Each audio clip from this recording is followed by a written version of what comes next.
There is a scene from the evening of the 18th of March, 1965, in Rome, at a French restaurant called the Étoile de France on the ancient Aurelian Way, not far from the walls of the Vatican. A large man in his mid-40s is finishing his supper. He has been eating well, oysters, lamb, the kind of meal that requires both appetite and time. He has been entertaining a young blonde woman of 22 across the table. He is charming, as he has always been expansive, funny, the kind of man who fills a room not merely with his physical presence, which is considerable, but with an energy that makes people lean toward him rather than away. He settles back. And then, without announcement, without drama, without any of the noise that characterized the whole of his remarkable life, he collapses. Farouk I, by the grace of God, King of Egypt and Sudan, sovereign of Nubia, of Kordofan, and of Darfur, who had inherited one of the most ancient and storied kingdoms on earth at the age of 16, who had once been called the most handsome young monarch in the world, who had owned 5 palaces and 200 motorcars, and 1/7 of all the farmable land in Egypt, was taken to San Camillo Hospital and pronounced dead of a heart attack at the age of 45. He died as a private citizen, a stateless one. At that, his Egyptian citizenship had been revoked in 1958. He was buried in Rome, because the Egyptian government of Gamal Abdel Nasser refused to allow his body home. His will had requested burial at the Al-Rifai Mosque in Cairo, the great mausoleum of his dynasty, the resting place of his fathers. That wish, like so many of the wishes of his life, was denied. His story does not fit the shape of a simple cautionary tale. It fits something more complex, the story of a dynasty in decay, of a man placed impossibly young on the wrong side of history, and of a kingdom that might have been saved, and wasn't. Though not entirely for the reasons that history has tended to remember. The boy who would be king. He was born on the 11th of February, 1920, at Abdeen Palace in Cairo, a structure of 500 rooms, designed in a mixture of European Baroque and Ottoman splendor, which served as the principal official residence of the royal family and functioned, in the daily life of a child growing up within it, as something between a palace and a prison. The world outside its gates was the most ancient, continuous civilization on earth. The child inside it knew almost nothing about it. His father was Sultan Fuad I, shortly to become King Fuad I, when Egypt emerged from its status as a British protectorate in 1922. A man of considerable intelligence and personal determination who had spent much of his own childhood in exile in Italy and who, despite ruling a nation of Arabic-speaking people, did not speak Arabic. He spoke Italian, French and Turkish, and reportedly referred to his own subjects with an aristocratic contempt that was both revealing and catastrophic, as "ces crétins, those idiots." He was a man of the Muhammad Ali dynasty, the Albanian military family that had governed Egypt since 1805, who had always maintained a cultural and political distance from the land they ruled and from the people they ruled over. The dynasty was, in the most literal sense, foreign to the nation it commanded. Fuad's second wife, Farouk's mother, was Queen Nazli Sabri, a young woman of considerable beauty and spirit who had previously been married to an Egyptian aristocrat and who was, at the time of her marriage to Fuad, 24 years old to his 51. When Farouk was born, 8 months after the royal wedding, Fuad was so overwhelmed with relief and gratitude at the arrival of a male heir, daughters could not inherit the throne under Egyptian law, that he ordered £10,000 in gold distributed to the poor of Cairo and another 800 sent to the city's mosques, a son. At last, the dynasty would continue. Fuad was aware, with the political intelligence that characterized his reign, if not always his personal choices, that his heir required something he himself had never received: an education in the Arabic language, the language of the people this boy would one day govern. He hired tutors, he insisted. Farouk did in fact become fluent in Arabic, the first ruler of the Muhammad Ali dynasty to achieve this, a fact that would matter enormously when the young king eventually stood before his subjects and addressed them directly in their own tongue. He also acquired French, Italian and English, showing in languages a facility that his tutors found, with evident surprise, rather impressive. The facility did not extend to other subjects. The tutors who worked with young Farouk in the palace schoolroom produced assessments that were, over the years, remarkably consistent in their conclusions. One noted, with professional precision, the need to improve his bad handwriting. Another described him as totally incapable of concentration. Sir Edward Ford, who served as one of his English tutors, was more comprehensive in his assessment, delivering a verdict uneducated, lazy, untruthful, capricious, irresponsible and vain, though with a quick, superficial intelligence and charm of manner that would later be reproduced verbatim by the British ambassador to Egypt and applied not to the child but to the king. The upbringing that produced these qualities is not difficult to trace. Farouk was raised in a world of total, absolute, suffocating deference. Sudanese servants greeted him by going to their knees and kissing both the floor and his hand. He had no friends his own age, his father would not allow children from outside the palace to visit, and the only companions Farouk was permitted were his sisters. His closest friend throughout his childhood and for much of his adult life was an Italian electrician named Antonio Pulli, who worked in the palace and was one of the few people who treated the boy with something approaching ordinary human directness. He was never entirely alone, and he was never not the center of attention. He had never, by the time of his father's death, visited the Great Pyramids at Giza, despite the fact that they stood just 19 kilometers from his bedroom window. His father attempted to send him to Eton, recognizing, perhaps belatedly, that the sheltered palace world was not producing the man Egypt needed. Farouk failed the entrance examination. An attempt to enroll him at the Royal Military Academy at Woolwich in Surrey was somewhat more successful. The academy accepted him as an extramural student, and twice a week he was driven to classes from the Surrey estate where he was staying in a Rolls-Royce. He still failed the entrance exam for formal admission. He had been at Woolwich for perhaps 6 or 7 months when a telegram arrived from Cairo on the 28th of April, 1936. His father, King Fuad I, had died of a heart attack. He was 58 years old. The Crown Prince was 16. He was in England. He had no degree, no military qualification, no professional preparation of any kind for the role that had just descended upon him. He had charm, languages, and a face that made people look twice. He sailed home. When the ship carrying him docked at Alexandria on the 6th of May, 1936, the crowds that turned out to receive him were not merely large, they were, by the accounts of everyone present, something approaching extraordinary. The dockside, the streets, the railway stations along the route to Cairo, tens of thousands of people, calling out Al-Malik al-Mahbub, the beloved king. He was 16 years old, 6 feet tall, slim, blue-eyed, and so strikingly handsome that he had recently made the cover of Time magazine under the heading of a leader to watch. He gave a radio broadcast, the first time an Egyptian king had ever addressed his people directly in their own language, and his voice, reading words of gracious and earnest intent, reached across the country to people who had never heard a king speak to them before. "My noble people," he said, "I am proud of you and your loyalty, and am confident in the future as I am in God. Let us work together. We shall succeed and be happy." His biographer, William Stadium, later wrote that no pharaoh, no Mameluke, no Khedive had ever begun a reign with such unquestionable and enthusiastic goodwill. The beloved king. The people were prepared to give him everything.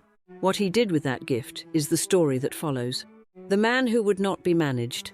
To understand what happened to Farouk, it is necessary to understand the particular political world into which he had been born, a world of almost perfectly triangulated pressure, in which 3 competing forces each claimed authority over Egypt, and in which the king, as the nominal sovereign, was expected to navigate between them without being destroyed by any of them.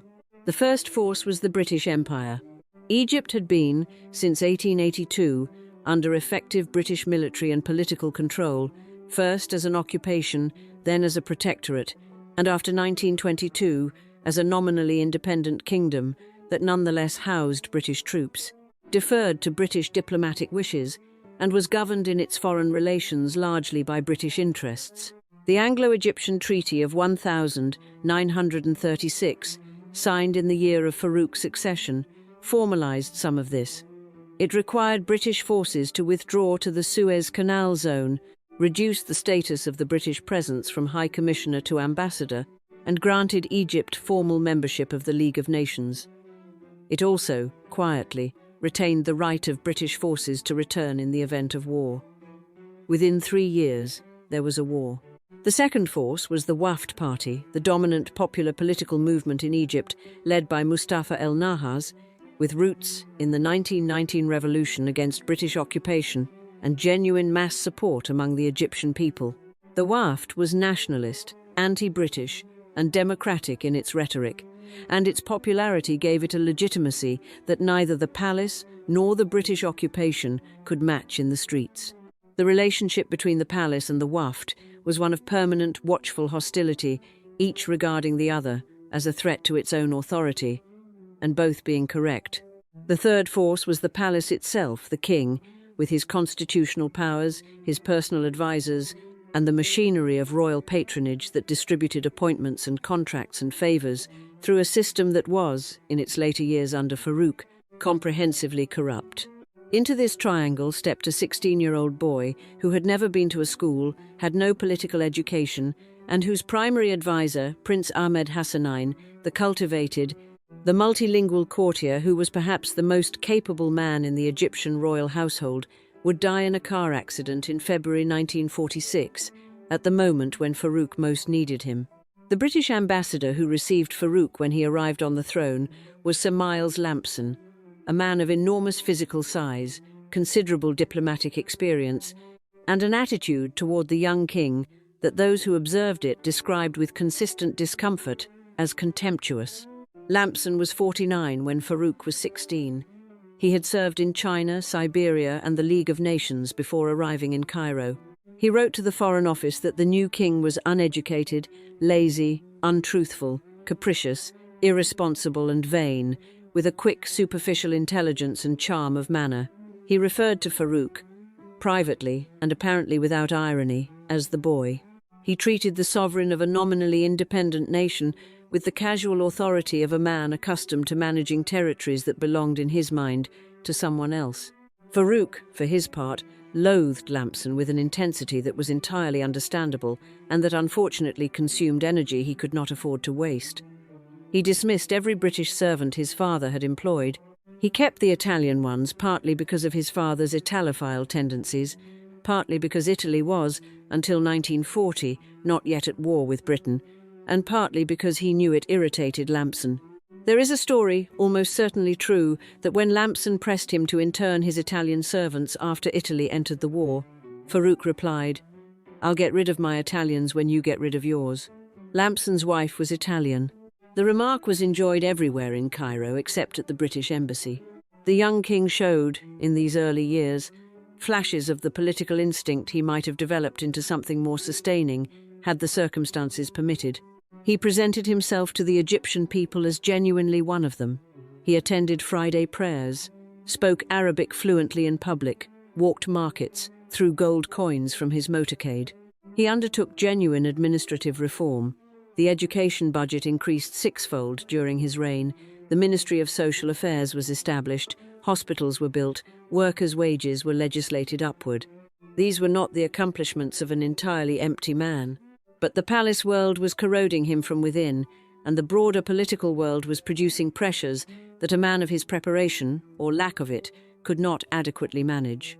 His mother, Queen Nazli, was conducting a secret relationship with Prince Hassanein that, when Hassanein died and the relationship was discovered, produced a rupture with Farouk so complete that mother and son would barely speak again for the rest of their lives. She eventually emigrated to the United States, converted to Christianity, sold everything, and died on American welfare in 1978. Farouk, when told of her death, said nothing. The wound from that abandonment was one he carried for the rest of his life. Around him, the kitchen cabinet accumulated. Antonio Pulli, the Italian electrician who had been his only childhood friend, was now one of the most powerful men in Egypt, a position he had earned not through talent, but through proximity and loyalty. Karim Thabit, the Lebanese press secretary. Edmund Galhan, the arms dealer, whose official title was General Purveyor to the royal palaces, and whose actual role was to manage black market operations on the king's behalf. Prince Hassanein had warned Farouk about all of them, clearly and repeatedly. Farouk did not listen. The warnings were correct. And through all of this, the spending. The palaces, 5 of them. The motorcars 200, many painted red because the king had declared red the royal colour and forbidden anyone else to drive a red vehicle in Egypt. The gambling sessions that lasted through the night at the casinos of Alexandria. The shopping expeditions to Europe that the Egyptian press tried, with diminishing success, to ignore. The collections, stamps, coins, weapons, postage meters, razors, pornographic photographs assembled with the obsessive energy of a man who found that acquiring things filled a space that governing could not. It is not a comfortable fact, but it is a true one. The man who had been greeted as the beloved king, who had inherited an empire and a fortune, and the most powerful goodwill any Egyptian ruler had ever received, was becoming, with each passing year, less the king his people had hoped for, and more the king they had feared he might be. The night the tanks came. On the night of the 4th of February, 1942, at 9 o'clock in the evening, a column of British armoured vehicles rolled through the gates of Abdeen Palace in Cairo. General Robert Stone commanded the force. Ambassador Sir Miles Lampson arrived in his Rolls-Royce. The palace doors were locked. An officer used his revolver to shoot them open. Lampson strode through the corridors of the palace he had effectively governed for years and demanded to see the king at once. In his study, Farouk found himself seated opposite the man who had always treated him as a subordinate, with the sounds of British tanks audible outside his windows, and a document placed on his desk that had been drafted in London by Sir Walter Monckton, the same Sir Walter Monckton who had drafted the abdication decree for King Edward. 6 years earlier. It was an abdication decree. Lampson's message was precise. Appoint the Wafd leader Nahas Pasha as Prime Minister, or surrender the throne of Egypt before midnight. The context, as Lampson understood it, was this. Rommel and the Afrika Corps were advancing through the North African desert and would reach El Alamein, 66 miles west of Alexandria, within months. British military planners were acutely concerned about the reliability of the Egyptian government during a period of potential German military advance. Farouk had been maintaining diplomatic contact with the Axis powers, had kept his Italian servants in the palace, had declined to declare war on Germany or Italy, and was surrounded by advisers whose loyalties were at best ambiguous. Lampson's position was that the risk to British strategic interests in Egypt was too great to leave to the discretion of a king he did not trust. Farouk, looking at the abdication decree on his desk, began to sign it. He had been told by his own military advisers that the Egyptian army could hold Cairo against British forces for at most 2 hours. Mohammed Naguib, then a colonel, later to become the face of the 1952 revolution, had appealed to Farouk to resist, pledging loyal officers to defend the palace. Farouk declined. He would not risk Egyptian blood in a battle he could not win. What saved his throne was Prince Hassanein, who was present in the room, and who intervened in Turkish, a language he knew Lampson did not understand, to suggest that Farouk offer an alternative. Agree to appoint Nahas without formally surrendering the throne? Farouk asked. Lampson, having achieved the substance of his demand, accepted. The tanks remained outside. The king remained on his throne. The abdication decree was not signed. In the terms of immediate outcomes, it was a British victory and a personal humiliation for Farouk, so complete and so public that it reverberated through Egyptian political life for the next decade. The message conveyed by the events of that night was not complicated. Egypt was an occupied country. Its king governed at the pleasure of his occupiers, and when that pleasure was withdrawn, the tanks would come. Both the palace and the Wafd had been exposed, in a single evening, as instruments of British policy rather than expressions of Egyptian sovereignty. And among the officers of the Egyptian army men who had worn their uniforms and pledged their loyalty to the throne, the humiliation was not forgotten and not forgiven. Mohammed Naguib wrote in his memoirs that the Abdeen Palace incident was a major factor, perhaps the decisive one, in the growth of revolutionary anti-monarchical sentiment within the Egyptian military. The men who would form the Free Officers movement, led by Nasser, were watching. They noted that the king had capitulated to save his throne. They noted that the throne was, in consequence, no longer worth defending. From that night, the life that Farouk had built, the goodwill, the beloved king, the popular monarchy, was measurably different. The tank treads left marks in the gravel outside Abdeen Palace that were visible for weeks. What they left in the Egyptian political consciousness lasted far longer. The long cost. The years after 1942 were years of visible, accelerating deterioration in Farouk's personal conduct, in the governance of Egypt, and in the relationship between the monarchy and the forces that would eventually destroy it. The deterioration was not sudden. It was the patient, compounding consequence of a dozen bad decisions made over a decade, each one adding to a ledger that would eventually become impossible to balance. The physical transformation was the most commented upon because it was the most visible. The slim, blue-eyed young man who had appeared on the cover of Time magazine in 1937 as a leader to watch began through the 1940s to gain weight with a persistence that his physicians could not interrupt and his appetites could not resist. The Muhammad Ali dynasty had a genetic predisposition toward obesity. His father Fuad had warned him about it, explicitly and repeatedly, keeping him on a strict diet throughout his childhood. The moment the external discipline was removed, the appetites that had been constrained asserted themselves with remarkable energy. By the late 1940s, he was substantially overweight. By 1952, he weighed approaching 300 pounds. An acquaintance with the particular cruelty of social observation described him as a stomach with a head.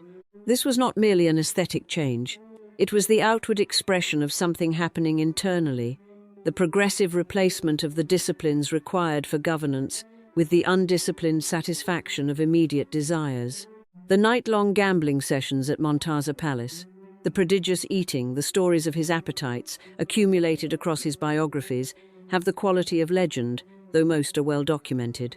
The compulsive acquisition of objects that had no use and very little coherent logic, stamps and coins, certainly, but also pornographic photographs, and, with the kleptomaniac's precise and peculiar pleasure, other people's belongings.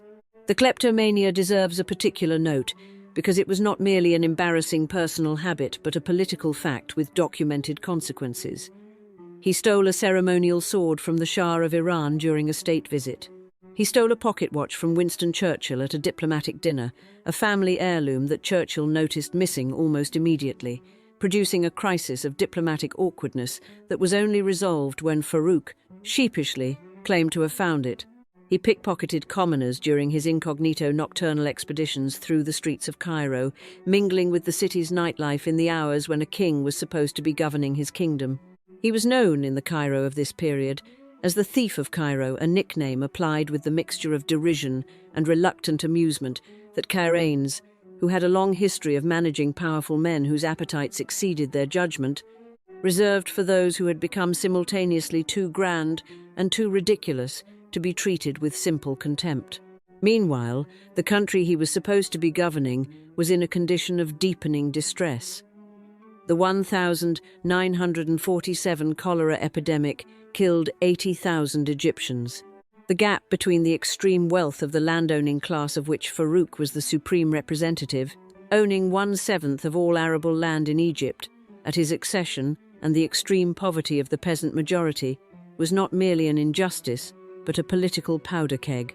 The kitchen cabinet that surrounded the king was enriching itself through the mechanisms of royal patronage, with a thoroughness that those outside it found difficult to believe, and those inside it apparently found entirely natural. And then came Palestine. In May 1948, the State of Israel declared independence, and Farouk, against the strong and documented advice of his military commanders, sent the Egyptian army to fight. The advice he had been given was accurate. The Egyptian military was not prepared. The soldiers were poorly trained, inadequately equipped, and led by officers who had been appointed on the basis of court connections rather than military competence. The campaign was a disaster from the beginning. Egyptian forces were defeated in battle after battle. Soldiers came home with accounts of weapons that misfired, ammunition that failed, equipment that was defective, and investigations revealed, with the brutal directness of facts that could no longer be managed, that the palace cronies who had procured the military supplies had accepted bribes in exchange for purchasing defective materiel. Men had gone to war with weapons that had been knowingly sold as inadequate by the king's own associates for money. It is not a comfortable fact, but it is a true one. The men who came back from Palestine did not come back as subjects willing to maintain their loyalty to a king who had sent them into a lost war with broken rifles. They came back as the core of a revolution. Gamal Abdel Nasser had fought in Palestine. Mohammed Naguib had fought in Palestine. The men who formed the Free Officers movement had watched, in the field, the consequences of the corruption that saturated the palace and its orbit. They had drawn their conclusions. The king, who had been greeted with gold and cheering crowds in 1936, had, by 1950, been voted the second most unpopular man in the Middle East by readers of an American news magazine.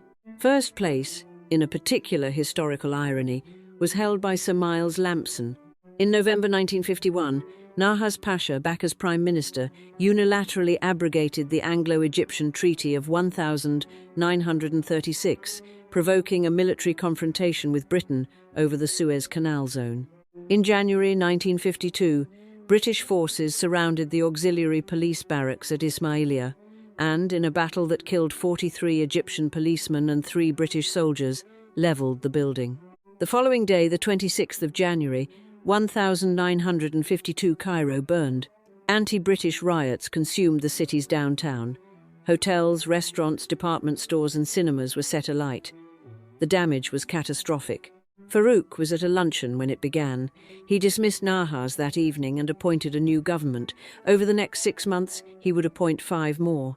The Free Officers, watching the chaos of that period, concluded that the time had come. They had planned for later in the year, but feared, with good reason, that their organization had been penetrated by informers and that arrest was imminent. They moved the date forward. The last night of the monarchy.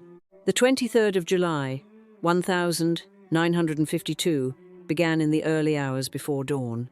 At roughly 11 o'clock at night on the 22nd, armoured columns of the Free Officers movement began to move through Cairo, taking control of military headquarters, communication centres, and strategic positions across the city. The operation was almost entirely bloodless, the army units that encountered the advancing columns, encountering faces they recognised, officers whose grievances they shared, declined in almost every case to resist. Farouk was at his summer palace in Alexandria when the coup began. He had been in contact with the American ambassador, appealing for intervention, but the Americans had no confidence in him. The CIA had, by some accounts, been in quiet contact with the Free Officers for months, assessing them as a more reliable steward of Egyptian stability than the king they were replacing. The British forces stationed in the Canal Zone made no move to interfere. The empire that had once driven its tanks to Farouk's gates to keep him on his throne watched, from a comfortable distance, as he lost it. By the 26th of July, Ras El Tin Palace in Alexandria was surrounded. Ali Maher Pasha, acting for the Free Officers, arrived with an ultimatum: abdicate immediately in favour of his 6-month-old son, Ahmad Fuad, and leave Egypt by 6 o'clock that evening. Farouk's conditions, as he stated them, were exact and revealing. The abdication document must be written on official stationery. His infant son must not be taken from him. The departure must be conducted with the full honours due to a king.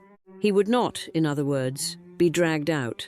General Naguib, the officer who had once pleaded with Farouk to defend his palace against the British and who now commanded the forces that had removed him, received the abdication and supervised the departure with a correctness that those who witnessed it found, under the circumstances, almost moving.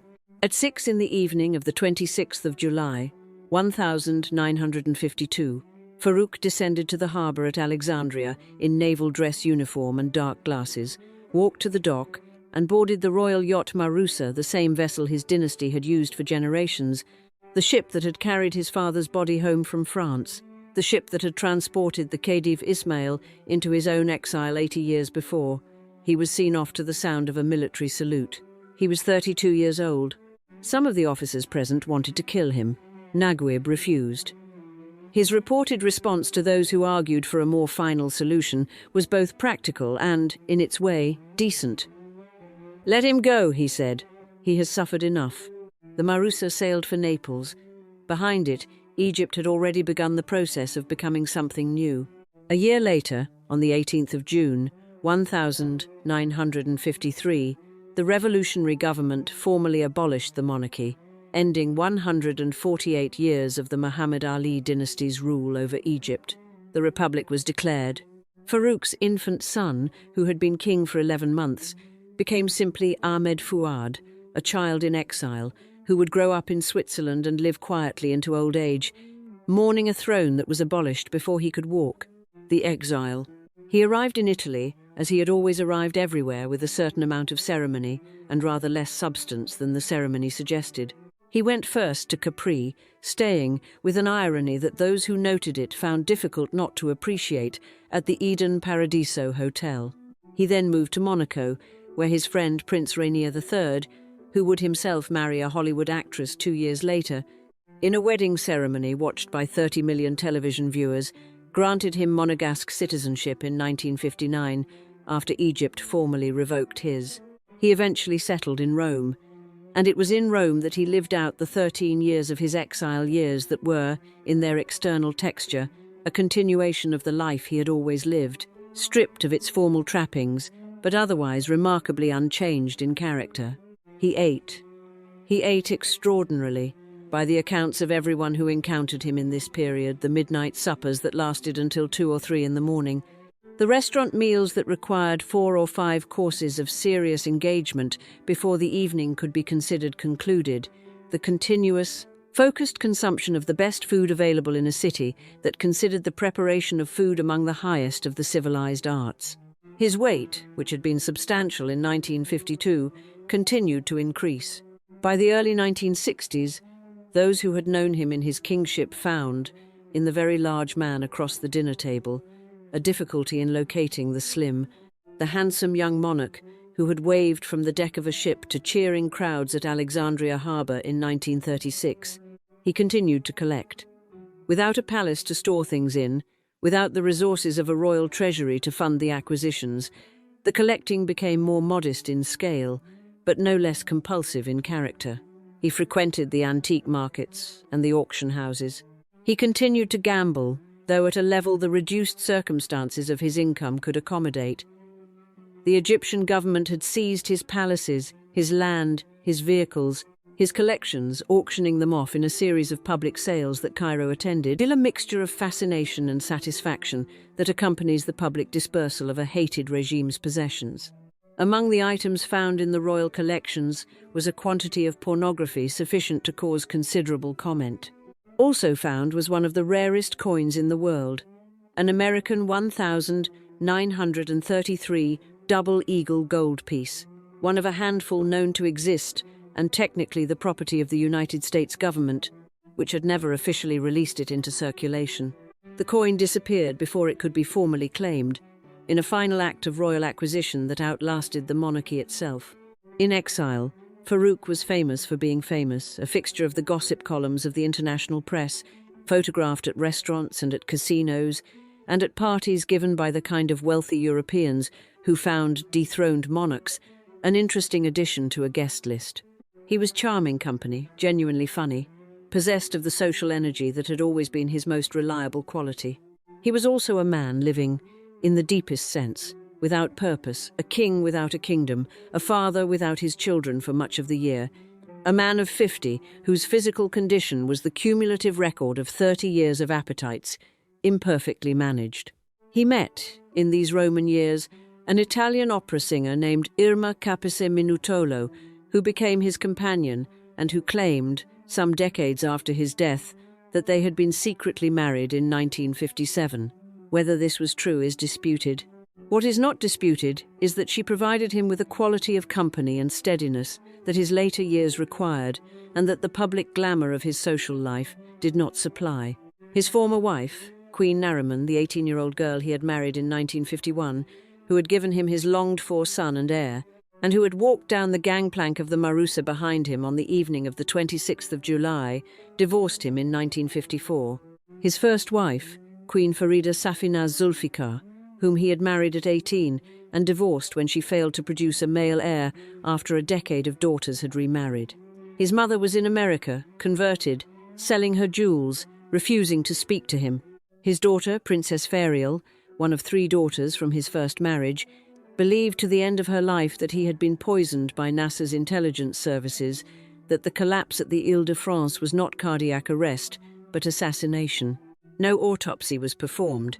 The question was never definitively resolved. What remains? Return now to that restaurant in Rome, on the evening of the 18th of March, 1965, the oysters, the lamb, the young woman across the table, the large, charming man in his mid-40s, who still, according to those who encountered him in these last years, filled a room in a way that made it impossible not to be aware of his presence. We know now what the story looks like from the end. We know that the beloved king of 1936 and the disgraced exile of 1952 were the same man, and the distance between those two facts is not as simple as the word corruption suggests, or as the word incompetence suggests, or as the word playboy, which has attached itself to his name with the tenacity of a caption that, once written, cannot be removed. The complexity at the center of Farouk's life is this. He was placed on a throne at 16, without preparation, without education, without the political formation that the role required, and asked to govern one of the most politically complicated territories on earth, a country formally independent but effectively occupied, caught between the rival pressures of British imperialism, popular nationalism, and the institutional corruption of its own ruling class, at a moment when the tectonic forces of the 20th century were reshaping the region with a speed and violence that no individual sovereign, however gifted, could easily manage. He was not gifted in the ways that the moment required. He was charming and linguistically fluent and capable of genuine generosity. He was, on the evidence, genuinely loved by his subjects in the early years of his reign, and not without reason. He undertook real administrative reforms. He built hospitals. He educated children. He spoke Arabic to a people whose rulers had never bothered to learn it. The biographer William Stadium wrote that no Egyptian ruler had ever begun with such goodwill, and he was correct. The question is not whether Farouk began well, it is what happened to the man who began that well. What happened was the collision of personal limitation with historical impossibility. He was a man of appetites without the discipline to govern them, of intelligence without the education to deploy it, of charm without the character to back it up when the charm was no longer sufficient. He inherited a system of palace corruption that predated him, and that he lacked both the will and the formation to dismantle. He was humiliated in 1942 inches front of his own army by a British ambassador who treated him like a disobedient employee, and he never fully recovered from what that humiliation revealed, that the throne was not, in any meaningful sense, sovereign. He sent his soldiers to Palestine with defective weapons purchased by his own associates, and the soldiers who survived came home to remove him. The irony is this: the dynasty that Farouk lost had survived, in its various forms, for 148 years. It had survived Napoleon, the Ottoman Sultan, the British occupation, 2 world wars, and the rise of mass politics. It survived all of these because its various rulers had always found a way to be useful to someone more powerful than themselves. Farouk was the first ruler of his dynasty who failed to be useful to anyone who managed, with what one might call a kind of accidental integrity, to antagonize the British sufficiently to be humiliated by them, to corrupt his army sufficiently for it to overthrow him, and to exhaust his people's patience so completely that when the coup came, there was no one willing to defend him. His will asked to be buried at the Al-Rifai Mosque in Cairo, in the great resting place of his dynasty, beside the bones of his father and his grandfather, and the long line of Albanian soldiers and Ottoman princes who had, somehow, become the rulers of Egypt. Nasser refused. His body was buried in Rome. 13 years later, after Nasser's own death, the Egyptian government relented and allowed his remains to be returned not to the Al-Rifai Mosque, but to the Ibrahim Pasha burial site, a place of considerably less distinction. It was his last negotiation with a country that had always insisted on the final word. He had once promised his noble people that they would succeed and be happy.